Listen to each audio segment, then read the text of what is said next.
सगळ्यांना श्री स्वामी समर्थ। आज बघणार सुकी करदी बटाटा भाजी। विचार करत होते मच्छी घेऊ काय, तर म्हटलं नको, आज सुक्याच बनवूया, म्हणून म्हटलंय सुकी करदी करूया आज। बटाटो टाकून आणि एक वांगे पेटवलंय आणि लोखंडी तवो ठेवलंय गरम करी। तवो गरम झाल्याच्या नंतर त्यात टाकलंय तेल। तवो गरम असल्यामुळे तेल लगेच गरम झालं। त्यात टाकलंय थोडीशी लसूण। लसूण चांगली तेलावर तडतडल्याच्या नंतर टाकलंय कढीपत्ता। कढीपत्ता टाकल्याच्या नंतर त्यात टाकले बारीक चिरलेले कांदे। पण खूप छान लागतं। दररोज ओलेच मासे खाऊन कंटाळा येईल, म्हणून कधी ना कधी सुको जवळो किंवा सुकी करदी असा काय ना काय करू पाया। त्यानंतर टाकलंय मालवणी मसालो आणि धने पावडर। तर सगळा एकत्र केल्याच्या नंतर त्या सुक्या झाला। बघा तुम्ही म्हणशाल ह्या काय करतात, तर थोडंसं पाणी टाकलं, कारण असं केलं ना तर मसाल्यात रंग येता। त्यानंतर परत थोडा पाणी टाकलं आणि ग्रेव्ही सारखं केलंय। ह्या बघा मस्त असं कलर येतो आणि तरी सुटतली। त्यानंतर काश्मीरी लाल तिखट, त्या रंगात थोडीशी हळद, थोडंसं गरम मसालो,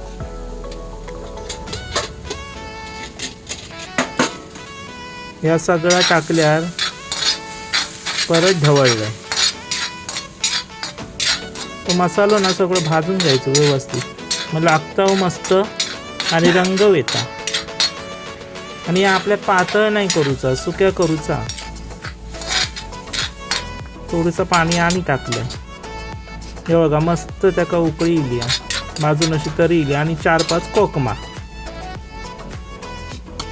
त्यानंतर वांगे आणि बटाटा त्यात टाकून घेतलं आणि चांगलं परतवलंय।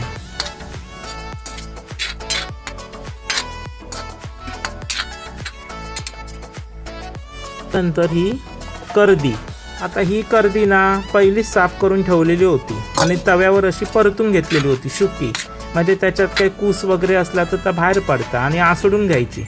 आणि त्याच्यानंतर मग मी गरम पाण्यामध्ये तिका टाकून ठेवलेलं आहे, म्हणजे ती जरा नरम होता, खाऊ बरी लागता गरम पाण्यात। आणि गरम पाण्यात ना मी तरी 2 तास तिका ठेवलंय, अर्धा तास ठेवलं तरी चालतं। माझ्याकडे होतो टाईम म्हणून मी 2 तास ठेवले। ही बघा मग ती टाकल्याच्या नंतर ती परतून झाल्याच्या नंतर थोडं पाणी टाकून परत शिजून घेतलंय झाकण ठेवून। ही बघा एकदा झाकण ठेवलेलं 5 मिनटं, परत परतून घ्यायची ती सगळी। ही बघा त्यानंतर चवीपुरतं टाकायचं मीठ, परत ढवळायचं। बघा दिसाको मस्त येतं आणि ना भाकरी किंवा चपाती सोबत छान लागतं। परत झाकण ठेवायचं। ही बघा आता पाणी त्याच्यातलं सगळं मुरला, मग नंतर ना थोडंसं तेल टाकायचं।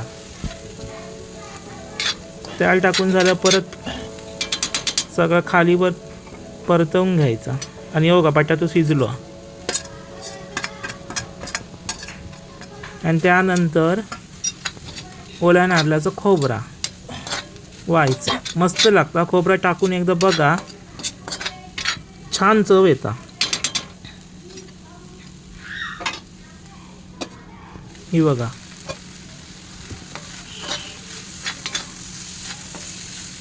परत थोडा वेळ झाकायचा झाकण्यात। ही बघा मस्त झालेली आहे। आणि त्यावर नंतर टाकायची बारीक चिरलेली कोथिंबीर, झाली तयार। आणि काय भैया अशी ना करून बघा, मस्त लागता। खोबरा बिबरा टाकून बघा, छान होता एकदम। आणि माझी रेसिपी आवडली ना तर माझ्या चॅनलला ना सबस्क्राईब करा, लाईक करा, बेल आयकॉनला क्लिक करा आणि शेअर करा।